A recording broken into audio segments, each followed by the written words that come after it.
Quand on vient la toute première fois en Roumanie, on dit qu'il faut mettre une pierre dans sa bouche pour goûter la terre, pour sentir son odeur, ses parfums sauvages. On dit qu'il faut savoir regarder de près les trésors qu'elle réserve, sous nos yeux, sous ces forêts de pins humides et de bois fumés, dans l'étendue de ces champs de maïs, d'orge, de blé et de paille sèche.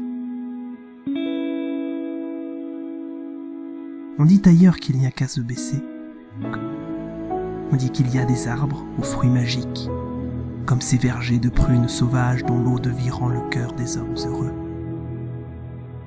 On peut aussi entendre au loin l'écho de légendes et le souffle d'histoires fantastiques, des histoires qui font rêver.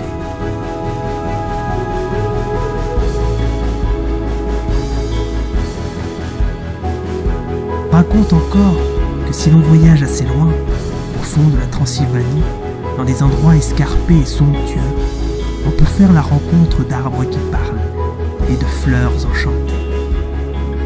On peut apercevoir des ours sauvages et des animaux fantastiques. On dit que si l'on cherche suffisamment grand et suffisamment haut sur la route de créatures étranges et au pas des vampires, on peut retrouver un trésor perdu. Mais les beaux endroits ne montrent pas toutes leurs cachettes et les vieilles pierres ne racontent pas toute leur histoire. Il existe en Roumanie un jardin immense. Il cache un trésor. Quand on vient en Roumanie, on dit de mettre une pierre dans sa bouche. Maintenant je sais pourquoi. La pierre est en or.